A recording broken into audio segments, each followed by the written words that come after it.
સુરતમાં વીએનએસયુ ફરી વિવાદમાં આવી છે. બીકોમના પ્રશ્નપત્રમાં 15 માર્ક્સનો છબરડો સામે આવ્યો છે.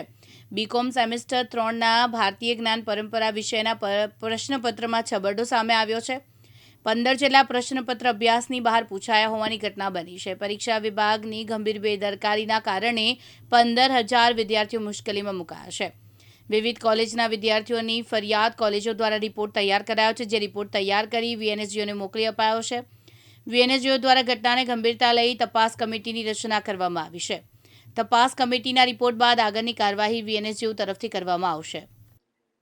આપણી વીર નર્મદ દક્ષિણ ગુજરાત યુનિવર્સિટીમાં ઓક્ટોબર અને નવેમ્બર દરમિયાન 1,25,000 કરતાં વધારે વિદ્યાર્થીઓ જ્યારે પરીક્ષા આપી રહ્યા છે, ત્યારે તેઓના 250 કરતાં વધારે કેન્દ્રો પર મળીને પ્રથમ તબક્કામાં 89 જેટલા વિદ્યાર્થીઓ જે છે તે વિવિધ પ્રકારની ગેરરીતિ જે કે કાપડી લાવી ઇલેક્ટ્રોનિક ગેઝેટ તેમાં પકડાયા, તેનું કાલે સાંભળવામાં આવ્યા હતા.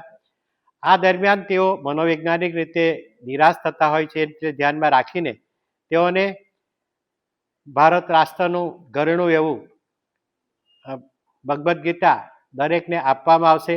તેનું કાઉન્સેલિંગ કરવામાં આવશે, જેથી તેઓ સ્વસ્થ મને પોતાની લાગણી એ સમિતિ સમક્ષ રજૂ કરી શકે અને ભવિષ્યમાં એમાંથી પોતાનું જ્ઞાન ઉપાર્જન કરીને એ ભવિષ્યને ગેરરીતિ ન કરે, એને માટેનો આ એક વિનમ્ર પ્રયાસ છે. યાસીન દારા, દિવ્યાંગ ન્યૂઝ, સુરત.